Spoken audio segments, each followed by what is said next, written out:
Hello?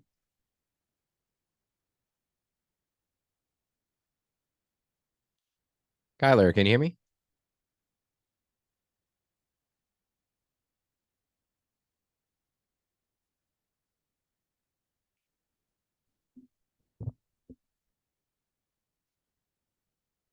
Hello. Hey, how you doing, man? Pretty good. How are you? Not too bad, not too bad. Quick question for you though. Do you want to do video or no? I forgot to ask you in the midst of everything. I was like, "Oh shit, I have my video it's all set ready to go." But some people do, some people don't. I do not care either way, so yeah, we can go ahead and turn it on. Okay. That works for me. There we go. I was luckily able to move everything in the home office to the left of me. So Yeah. it looks clean. Are you getting my video or not? I'm not getting my video. I am not. Oh, I think I know why. Okay. Let me try it again. There we go. Hey, All right, well, there you go. very Yeah. nice fucking setup, by the way. I like the Moon Thank Knight, you. and you got a Spider-Man poster. Look at you go. Yeah. Yeah. It's relatively new. It's only a couple months old, so That's fair. getting This used is to it. that is fair. This was kind of my goal when I moved to a new house. I was like, I want to make it so I have like a decent backdrop for Mm. my stuff. Yeah, what is that like? I'm in an apartment, so it's like Yeah. literally like this is somewhat bedroom. I will Yeah. destroy the facade that people think that Uh-huh. is this background. But welcome to the show, man. We're happy to have you on. No, we had that little bit of a rough thing. Is your car okay? Yeah. Yeah, it was a thing like I'd had a flat like a multiple days in a row it was going down. So I was like, I just have a leak, whatever. I'll go to the tire shop, get it fixed in Yeah, 15-20 minutes. yeah. No, there's a whole uh there's a what's the word I'm looking for? My rim, basically my rim was broken, Oh was shit. bent. And so yeah, so I had to basically I had to like borrow rides from like use my girlfriend's car when she wasn't working. Her sister picked me up from work one day, so I was just to get to work because I was like, I don't want to drive on a bent rim while they waited for the new one to come in. So Yeah, but I yeah, it was just like I expected it to be like 15-20 minutes, and then it ended up like no, they tried to do something to try to make it a little bit better, and it didn't help. So yeah, I apologize. no, you're good, man. I've been doing 3 months of that shit. Three Yeah, months of borrowing the wife's car, asking for roommates yeah. rides, like because I got in a car accident, so like Oh someone drove jeez. in front of me during a rainy night Yeah, in yeah. December, and then I just got the car back a couple days ago. So I'm just like, Oh what man. the fuck? Well, yeah. It's rough, man. Car. It's I just hate dealing with car shit. It's just so much Yeah, trouble. I like mechanic stuff. Like I used to do stuff with the Air Yeah. Force and work on planes and whatnot. I Okay. don't. I grew up in the mechanic family. Get somehow Yeah. ended up a comic book writer. I don't know how that works, but that and lover of dinosaurs and nature and shit like that. Who There you go. knows? Yeah. But yeah, it just is just such a pain in the Yeah. ass anymore. hmm But you, sir, you have a job, by the way, might I add, because we were talking about Smash, of course, but hmm you're an editor. What is it like in 2024 being an editor? Because no editor wants to come onto this podcast. I swear to God, it's a thing. I don't know I why. mean, I don't know. I mean, I don't know. I'm an editor of my own work, not of my own work. I try to use actual editors for like my own personal stuff, but like I'm just an editor in terms of I've organized and organized three anthologies at this point. This is my fourth one.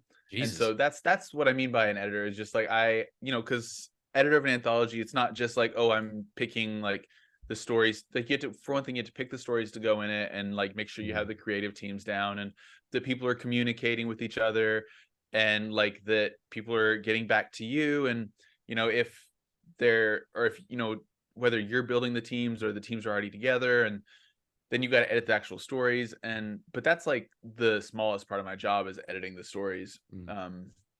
And especially on Smash I have my co-editor Devin Arscott, so that was a big help as well. But yeah, Uh, that's what I mean by an editor. It's not as much like I'm not like doing that, editing other people's work on a regular mm. basis or anything like that. But I'm still doing it though. I mean, and the people though yeah. who may not know what the hell that is, like, what does it entail being an editor? Because I know there's a lot of like hmm broke. There's an editor, broke of mine, a friend of mine who hmm works on my comics for SGGS, but like hmm power to her. I don't know how the hell she does my yeah. work because I would look at my scripts and say, what the fuck is wrong with this guy? Yeah. But it's that sort of thing. But taking a look at it, like, what does an editor do exactly for people who don't know? I mean, like an editor for if you were just like hired on a book, it depends on kind of the editor, like what they look out for. But it's just they're in charge of making sure that your script looks that it's like legible, not legible, obviously it's usually typed, but like it Grammatically makes correct sort of sense. Yeah, thing. not Yeah. well, there's grammatically, Yeah. and some people are better than that than others. Oh, Like Devin for Smash, he was very big about correcting little things, little errors that I would have probably let slip by, and he stayed on top of it, and that's what I appreciate about having a co-editor. mm, Is that you have someone to look out for those things, but grammatically make sure that like it's clear what they're saying, so that when it gets to the artist isn't gonna, it just takes that a step rather than have them send it to the artist and the artist come back. Let's just nip it in the bud and make sure it makes sense now. mm, That's a big part of it. And then just making sure that like the story is good in terms of like, pacing, making sure that page numbers are on the right sides. Like, hey, this might work better for a page turn. So maybe try to maneuver your script around so that this is on an odd numbered page. And so that way when you flip it, it'll be even. And so like just little things like that, making sure that it reads well, that it will read well, not only as a script, but as a finished comic, mm. is kind of just the whole thing. It's just making sure that the story makes sense and that everybody from the artist to the letterer is on the same page and is being part of the same process. It's a lot of work. It is a Yeah, lot of exactly. work. And I power to you guys. Like as a writer, I write the books and put them out and whatnot, but Mhm. like and turn in my scripts. But like to the artists, magicians, editors, Yeah. magicians. So the people who publish it and make the shit, magicians to me. Like it's just Mhm. magic. They're like, how does this work? I'm like, I've done the podcast for 5 years talking to people how this shit works. Mhm. Still magic to me. Like it You seriously just is. Yeah, you learn it through trial and error. Like Yeah. just I just like, because that's my very first comic was I mean, I did little short ones online, but like my very first one was an anthology, and I had no idea what I was doing or how to do it. I just jumped into it, and I Mm, learned some lessons and how to better communicate. So I was like, carried that into the next one, then I learned more on the next one, and that's when I learned how to print things, and then I went to mm. the next one, learned how to do. And so like it's just learning a little bit every time. But you kind of just got to jump Yeah. in, and you can't just dip your toe, and you kind of just got to go in head first, and like you'll figure your way out. I love it. Honestly, yeah. Because you'd rather do that than like power to Scott Snyder doing classes and shit like that right now. But like, Mhm. to Yeah. do a class, like honestly, like hitting the grind. It's what I did in the film industry for years. Like Mhm. hitting the grind, going Yeah. at it, doing it, and you learn because that's how you learn. That's how you learn how to. Mhm. Because you can sit in the classroom and you can get taught the stuff, but like, like how do you like put that into like real life Yeah. scenarios? Like, what do you? Because there's a billion things classes not fucking prepare you for. I can Mhm. tell you that for a Yeah. fact. And like, there's no matter what it is, I took Mhm. voice acting classes, and I did voice acting for a couple years. Right? Well, No class did yeah. not prepare me for that fucking hustle. Mhm. Yeah, Holy yeah. shit, Yeah. and like, Like the skill of it is one part of it, but like putting mm, it into practice, and like yes. then there's like putting it into practice, because I'm taking a figure drawing course right now. And so like Oh, that's like learning the skill is good, but doing it on like in a comic page is different than that. And then even dip yeah, more further than that is like learning how to manage yourself, like you were talking about, as like a person on like the hustle, the grind of like yeah, making sure that like I'm getting work doing that, that I'm, yeah. improving doing that, that I'm meeting my deadlines, all that kind of stuff. So yeah, there's like levels to it. I like it, man. I like it. I have a very burning question for you though. Mhm. So, is it Kyler or Kyler? Kyler, how would you pronounce it? Because I just want to know for later. Yeah, it's just Kyler, just Kyler, like okay, Tyler, just like awesome. every other name. Yeah. Sweet. You never know these days. There was Yeah, one yeah. I misinterpreted, and it looked like there was a guy I met. He had Bob with two B's, and I asked Uh-huh. for his driver's license because I was working at a food chain called Sprouts around here in Mhm. Yeah, Southwest, yeah. and Yep. he was buying liquor, and it was like Bob with two B's, and he's like, "Oh, it's Bob." And I'm like, you must have been made fun of so bad as a child. Like, Yeah. I just shoot. I wanted to like this man. I wish I just like give my phone number because I would have been like, hey, Yeah. I want to keep in touch with your life, man. It's Yeah. like, what happens? How do you live? See what How do, happens to you. how Yeah. do you put down on a job application, Bob? And like, no, it's boob. And like, oh, Oh, boob? No, boob. yeah. All Yeah. right, all right. Oh, that's rough. I see some kids with some names, and I'm just like, I don't know. That's Yeah, gonna be you tough ain't for you making it. later. Suicide's gonna kill you soon. Like Yeah.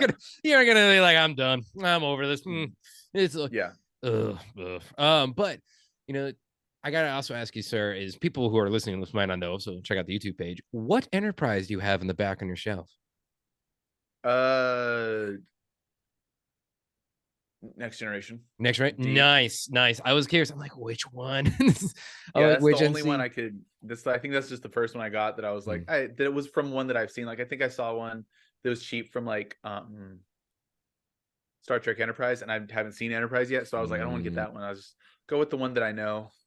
So I went with that one. That was the one that that's was available. fair. There's a lot of them, by the way. For this, I mean, are you a Trekkie Yeah, or not barely. Like barely I've just just enough? started like the last few years, a while, probably in college. Sometime I was like, I watched the original series, and then I couldn't Mm. get into Next Generation. Then I binged Next Generation, and then I binged Strange New Worlds, and I binged most of Deep Space Nine now. And so yeah, I've kind of like gotten into it, but I wouldn't say I'm like a Trekkie. Nice, nice. I was gonna recommend The Strange New Worlds. I recommend that show to everybody. Yeah, it's Like, really good. Yeah. oh, such a beautiful show.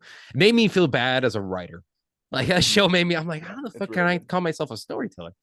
Mhm. Um, but Kyler, taking a look here with you, what can you tell me about? Because I got the email about it, and I wanted to have you on to talk about Smash. So, what Mhm. exactly is going on with that world? You got a team going on Mhm. with you here. Like, Yeah. what exactly can you tell us? It's called Smash or Smash Quarterly. And it was originally it's basically just a series of anthologies, a 4-part anthology series that's going to be told in black and white in floppy format, so single issue format. Nice. And it revolves around suspense, mystery, action, sci-fi, and horror, which is Smash, the acronym Smash. And so That's cool. I it's didn't know that. That's just really cool. Sorry, I yeah, just got to it's say that's no, awesome. you're good. Yeah, I wanted to come up with a name that was like kind of very like in your face, just with Smash, very like, especially it's a very like comic book sound effect onomatopoeia word. And then I had to give it an acronym. So that's what I came up with. But all the stories revolve around suspense, mystery, action, sci-fi, and horror. And then we have 2 stories that go or one for now. We'll see if we get to the second one or not, that kind of go across all 4 volumes. And so like part 1 will be in this first volume that launches on in the next week, and then Mhm. then we'll have another part in the second, another part in the third, another part in the fourth, until that'll be a whole story. And that's by Jared Lujan and Luis Godoy. Nice. But yeah, Nice. And it's on Kickstarter right now, right? It is it well, the recording that new, but probably when this episode yeah comes out. yeah it for where when we're recording, it launches in like 3 days. So Yeah. yeah, Yeah. So what so honestly, that sounds awesome. So like you got these stories appreciate with it. it, and you got these like what inspired you guys to do this? Like what was kind of like the thing? Did you all know each other from a certain point, or was it like you met online? Like Mhm. what was the thing about it? Well, the it started with I just had the idea for I wanted to do another anthology. I knew I had like I said, I've done pretty much an anthology every year since 2021 or 2020. And so like I just wanted to do my next one, and I Mhm. wanted this one to be a little bit different, and I kind of wanted to go back to like a more like a kind of old school comic anthology where it's just a single issue, and then like here's a bunch of stories, and there's also some that kind of carry on throughout different other issues. And so that's where it started. And I went to Devin. Because I knew that I met Devin through my podcast. He was my very first guest. And so we had talked, and I knew he was a good editor. I knew he was a good writer. So I asked him, hey, do you want to be the editor on this? He said, we talked about it, figured out a plan. He said, yeah, I'm down. So we went from there. We Mhm. opened up submissions sometime. This was probably started in like end of 2022, I think, is when we finished submissions for this one. Oh shit. And then we just we built our team. We went through several rounds of submissions. Mhm. Not for several rounds of submissions, but like we went and like had one category that we went through, and then that took out a bunch of them. Then went through another category, and that took out a bunch more, and until eventually we ended up with I think we're at 7 or 8 stories now. And so we just went with those. We had people turn in scripts, we edited them, and everything after that went kind of the normal comic process. But just dealing with, instead of one artist, dealing with you know 6 or 7 teams, and just making sure everybody turned their stuff in on time and in the right Yeah. formats and all that stuff. Cool. I love that. And anthologies are like there's so much possibilities with them in Yeah. storytelling. Like there's so much, and in comic book form, Hmm.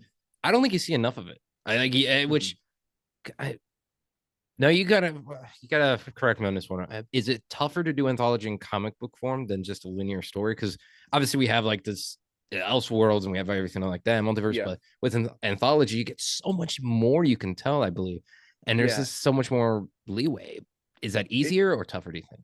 it depends. Well, because an anthology like has different like definitions, kind of, sort of, because like I had another story that I was going to do, that I was kind of considering an anthology because it was multiple stories done by different creators, Mm. that weren't directly related but all featured like the same character in common.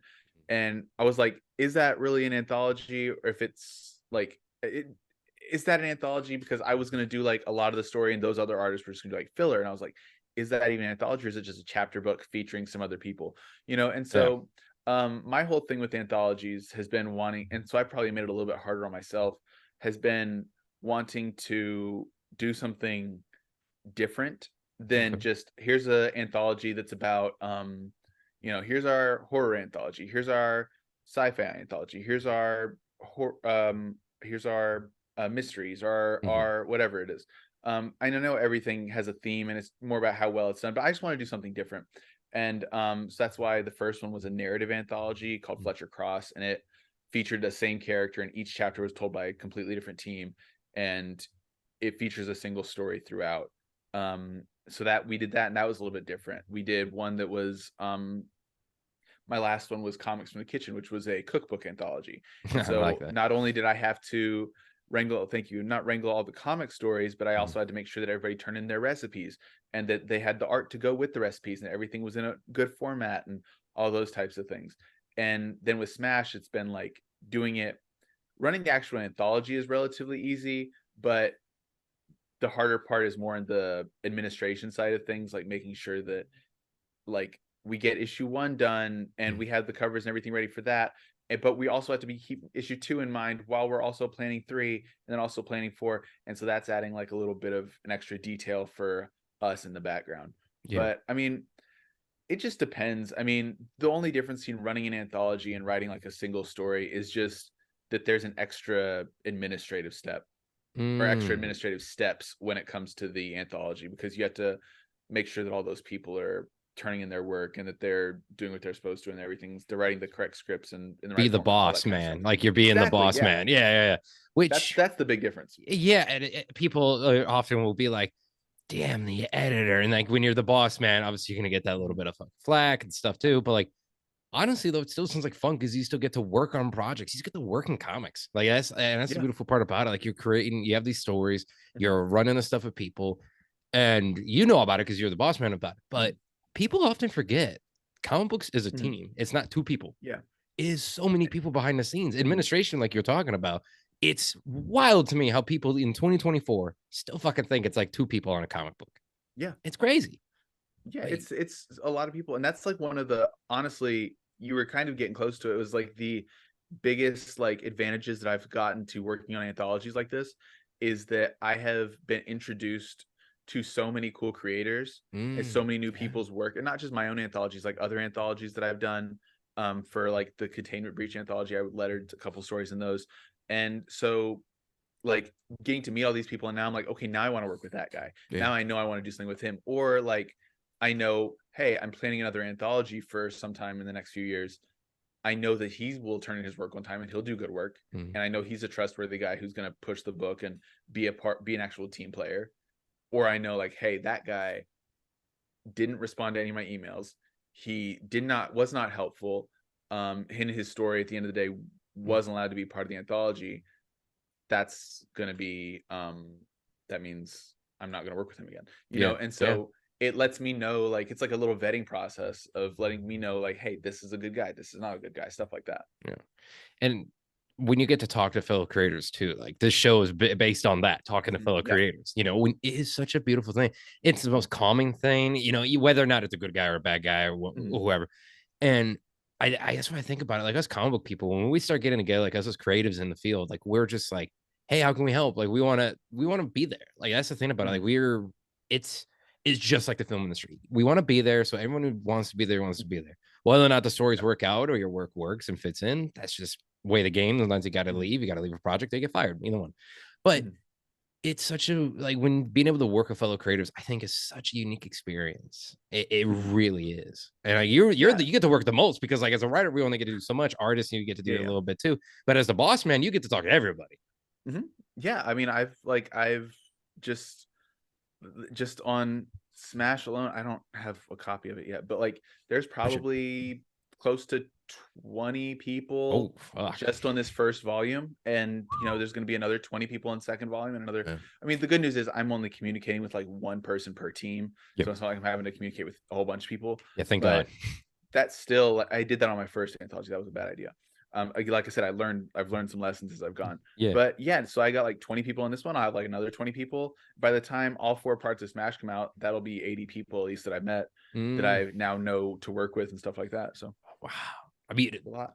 where so you guys are doing it on Kickstarter? Is it planned for each one to come out on Kickstarter, or is it That like it that's kind see of where the it goes? plan. Okay. Yeah, the plan is to go with um to do a Kickstarter per volume, and there might be some uh other things that get thrown in there, some other Mm. projects that kind of get worked into the same Kickstarter that I have, that I kind of want to run a campaign for, and Ooh. I am interested in trying out doing 2 books at once, on what is part of one campaign. I've had some people have some great success with it, Mhm. some friends, and so I think I might jump into that. But yeah, the plan at least for now is to do like a volume 1 campaign, volume 2, volume 3, volume 4. Nice. And then if we do a collection, or anything like that, we haven't really discussed that, but we'll see if Mhm. that happens too. Which volume is your favorite? I'm gonna ask that question because I'm curious because we all got our favorites. Do you have like is I it mean, only 2 of them are done, or only 2 of them. Only number issue 1 is the only one that's completely ready to go. okay? Issue 2, we have almost, if not all of the art turned in. Um, and then we haven't started submissions for 3 yet. But I'm still, I mean, I'm going to be honest, I'm partial to 1, at least at this point, because um, just like I've just been around those stories a lot more. Like since I've been planning the campaign and making sure all this stuff works, like I've been reading these synopses and looking at these art, and some of them I lettered as well. So I'm like been really into those. And so I'm partial to 1 at this time, but it is kind of crazy that, like, I mean, and people won't know this yet, but Mm. I guess Dev and I are the only ones who know, but like completely unplanned, volume 1 has a completely different vibe than volume 2 does. Mm. And not like every story is like sticks with that theme or anything, but just like there's a lot of stories that are all kind of very similar in certain ways, just like there's a lot of stories in volume 2 that are kind of similar. And so I don't know, each one is kind of just giving me a different, it's just kind of crazy how they've kind of built themselves Mm. almost, and so it's like it's just a really cool process to be a part of. I love it. I love it a lot. And you guys like it Smash is the name of the series, but like, is there like company name? Do you guys like? Because it seems like you guys are like slowly, surely Yeah, turning into an Foreign indie company. Press. I mean, yeah, Foreign Press Comics is my brand, Yeah. that I've built for myself, and I don't know that it's like I originally I did want it to be like a full company, like putting out books and going to previews and stuff like that. And I kind of had a little jump into that this last year, and it did not go well. And Mm. so I think for now it's gonna stick as just me. So anything that comes through Foreign Press is gonna have me in it somehow, Yeah. whether it's a letterer or like an editor on an anthology, or a lot of the stuff is stuff that I've written and drawn. It's going to be my stuff in some way, shape, or form. Um, but yeah, it's just cool to watch it grow. I think for now it's just gonna be me, and then just anthologies is going to be the other thing. And so Smash will take us for a little while, and then I think I'm getting kind of the next one. I have a few ideas that I'm ready to do for the next anthology, and hopefully I can keep with my goal, which is, like I said, so far I've done 1 a year. So hopefully I can stick with 1 every year. So I love it. And there's some people who I've talked to and I've met as well too that do Kickstarter comics for a living. mhm. Like, Yeah. that's what they do. And honestly, like, and it works. And we should Mhm. also make it clear those people who back them are very happy because Mhm. there's Yeah. a lot of the shitty Kickstarter stuff out there. But Mhm. you know, Yeah. and the Kickstarter world, I applaud you, man. Like I applaud you because that looks like chaos to me. I'm just like, Yeah. I thought about it. I did think about it recently. I'm like, Mhm. we got a project working on. We could definitely do the Kickstarter. Mhm. But I looked and I'm like, oh, I'm good. I got too Yeah. much going on. Like has it gotten easier over the years? Because you've definitely been doing it for a little bit. So has it been easier, do you think? Is it still about the same? I mean, yeah, this is my gonna be. I've done several. I've had several failed campaigns, Mhm. but I've had one successful Kickstarter campaign and a successful Zoop campaign so far. But the big thing, like honestly, I've heard people like complain about having to build the page and stuff, and I don't find it that bad. Maybe that means I'm doing it wrong, but I don't I mean I don't really think so. But like I don't think there's a wrong way to do it. I just other people are probably more detail oriented than I am. But I don't think that it's necessarily gotten easier, because the hard part still of every campaign is this kind of stuff. It's like, not that this conversation is difficult, but like just getting out there and promoting your book and Mm. trying to get it to as many eyes as you can, and then make sure that those people are interested in backing it and things like that. That's kind of the hard part, The is like marketing, we the could say, grind. Yeah, is that, yeah. exactly. Yeah, the marketing. I think marketing is tough no matter what. There's people who Yeah. do it for a living. But I'm like, I can go out there and talk all you want. Even marketing for Mhm. this podcast alone, like Mhm. it's a pain in the ass. Yeah. Because there's so many things. I mean, there's the competition. There's the Mhm. who do you go to? Like what do you say? Like what the hell's going Mhm. on? Like all of it. I think there's just so much to it. There's so much to it. Mhm. And that's what I'm saying. Power to you, man. Power to anyone who else is a part of the team that's going on for marketing, like marketing your own book. I mean, but there's a little bit of fun though to it, because you're Mhm. marketing a book, you're marketing like a Yeah. creative thing. And that's also a fun part too.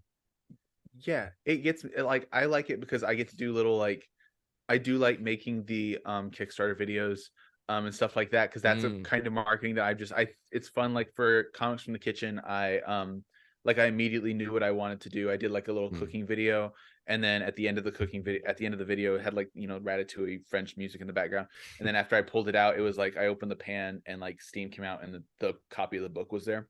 And so that's like cool.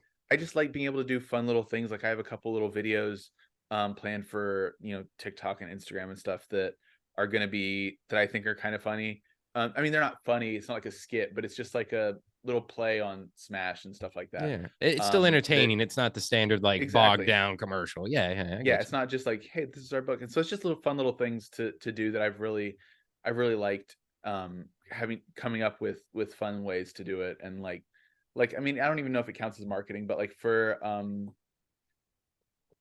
Comics in the Kitchen, like part of the thing I wanted to do was design some stickers. And so like I just designed a bunch of just fun stickers. And so like just little things that I wouldn't have done normally, Mhm. but just like giving myself the chance to do something fun was always, it's always a fun little time to do something out of the ordinary. I love it. I don't know when you get a break, man. It doesn't I don't sound like either. you have a break at all. It sounds like you're working I a lot of do. hours. Luckily, a lot of the stuff like with the anthology at this point, like at least with Smash, like pretty much all that's left is marketing, and there's not a lot that I can do as far as that's concerned, other than just keep posting and Mhm. talking about it wherever I can, that kind of stuff. But other than that, it's pretty, it's pretty, at least this project so far is kind of just at a, every project kind of hits a lull, and this is kind of in a lull state right now. And Mhm. in a few days when we launch, it'll get back up again. So, Hell yeah. it just is what it is. Sweet. Is there anything you can tell us more about Smash that people should know about it so then they can go to the Kickstarter page after this? Yeah, I mean, we have some really, really great creators in this one. We have some artists, Ben Humanek, he's a good friend, but he has been published by Band of Bards and Comiker Press. Mm. If you've heard of his book, Brody Can't Be Broken, that was really good last year. I heard of that one. I Um, did actually hear about that we one. Yeah. have Yeah, he has his own story in here that's really great. It's like this question of will you be branded a heretic in order to save your own life, and like, Mm. or to save the lives of the ones you love? And it's like, how far will you go for that? And it's just a really good story, done really well, very suspenseful. And then we have Laura Helsby, who she's done some great work. She's an awesome artist. She's done some stuff for 2000 AD. We have a variant cover by Kyler Clodfelter, who, if anybody's heard of him, he's does awesome stuff. He did Crash and Troy with Jared Lujan at Action Labs. He's done some stuff for Dungeons and Dragons with IDW. Ooh. And then we have Jared Lujan as well, who his story is actually going across all 4 volumes. That'll be basically a full 16-page story by the time we're done. And he's done work for he was part of DC's Milestone Initiative. Oh He's shit. worked at publishers like Scout, at Image, at and just a lot of other places. And we also have, that's just the creators that people may know the names of. We Mhm. have plenty of others who they will be hearing their names soon because their work is awesome. Cool. Chris Moses, Christian Pernesti, both stars right now. Like at least Christian, especially Christian, like his work is going to be, it's stunning. It's absolutely stunning. Mm. I love that. I love that a lot. And I love how like it's getting the voice creators. Like obviously, like you said, like some people who are we should probably know, but then also people who we don't know yet and that we're Yeah. going to see their work come. I love that shit. Like that shit. Like 2000 AD does a real good job of that too. They're like, here's these people. Like here's Mhm. small, here's big. Hope to Yeah. I got a story for them one day. I hope. But Yeah. you know, and it's a beautiful thing. If you're looking for a writer, I'm available. I work for free. Okay. But Yeah. that's I work for the Next F time word. we'll have follow us, and we'll have submissions sometime for volume Ooh. 3 sometime later this year. So, Okay. and then maybe 4 at the end of the year. But yeah. Sweet. Yeah, definitely. There's some we all got ideas that we kind of want to see out there, Yeah. you know, and it's like those things in my back pocket. Like there's one I got. I won't say it on the recording so nobody Mhm. steals this shit. Yeah. But like, you know, it's a Western thing that I have, and it's a sci-fi Yeah. Western. I'll just say that. And I'm like, you know what? We don't see too many Westerns. I kind of want to put that out there. Yeah. But And it's like, I was just gonna say, like, the good thing about like I like about having for other people, and when I do it for myself, is submitting to anthologies like this, is that like because we do limit the page count, like that's such a good challenge as a writer, just to be like, no, you have to tell your story in 2 to 4 pages, or 2 or 4 yes, pages. That's I it. love that You have shit. to. It's Yeah, and so so that's cool. it's a good little challenge. You have to take Yeah. like a big idea, like the idea that I have for another project that's or for another anthology. It's like I had the whole big idea, but I was like, okay, no, now I gotta like figure out how to cram that down Mhm. and make that fit. And that was just a really fun challenge. So, yeah, definitely for anybody who's interested, keep an eye out. We'll have at least volume 3 this year, maybe volume 4 submissions Mm. probably near the end, but I don't know for sure yet. Okay. Definitely going to keep an eye out. So if you see one from a Okay. Dakota Morgan, don't be biased. It's okay. Okay. It's okay on that Sounds one. good. But sweet, man. And I don't want to take too much of your time going on today, but where can people follow you? Like where is the social media for everything? Like where can they get you? Mhm. The best place to go for all this stuff, for all Smash, especially, and all my comics, is just look up Foreign Press Comics anywhere. That's in the only place it's different is on Twitter at F Press Comics because they have a character limit. But yeah, just look it up. TikTok, Instagram, Facebook, Twitter, technically YouTube. I'm thinking about trying to get it over there. We'll see. It's a tough And my market, I'll tell you that. podcast, yeah, Yeah. my podcast is, you can find that on my website. So yeah, just go over there, subscribe to our email list because I give out some free comics on there, and so Cool. that'll be pretty fun. What's the podcast? Is it just Foreign Press Comics? No, it's called Comics Unscripted. Cool. But yeah, we do episodes about. I'm in the middle of trying to get my schedule back to a place that I am comfortable with, because I was doing it really earnestly. I was only doing 2 episodes a month, but it was still getting to be a lot on top of like, it wasn't a lot. It wasn't super fulfilling interviews. And so I've kind of tried to limit it to more like 1 a month. Plus I'm also doing some live drawing sessions that go on the podcast. But yeah, Comics Unscripted. If any of your listeners are like comic fans or comic creators more specifically, I'd hope my listeners are comic fans. Yeah. If not, I don't know what the fuck they're doing here. Yeah. But no, if they are comic creators, my last 2, or not this most recent one, but the 2 before that, were featuring Charlie Stickney, who was the former publisher of Scout and is he's one of those Kickstarter comics guys. He has some really great insight into making comics and kind of the state of things right now. Cool. And then the guest after that was David Harper, who's the host of Off Panel and shit, creator of sketch.com. And he had some other great insights into kind of just comics right now. So if anyone's interested in the comic industry or creation, those are 2. So like, I'm usually not like bragging about my podcast episodes because I don't know that they're all, not putting out anything I think is bad, but those are 2 that I think are particularly worthwhile listens just because of how informative they are. Nice, man. I like it. I love it a lot. And when people, because there's so many, and as well as I know, there's so many comic podcasts out there, right? There's a shit ton of them. Most of them are like everyone talking about, oh, I hated this, I hated that. But like your show, this show, we have honest conversations. And I think that's also important to have, like, give the behind the scenes knowledge a little bit of like what it's like, what its current state is. Like during I think the most interesting time doing podcast interviews was 2020. That was an interesting time because that was like, Who even I can talked? imagine. Yeah, I Oh, started right after that.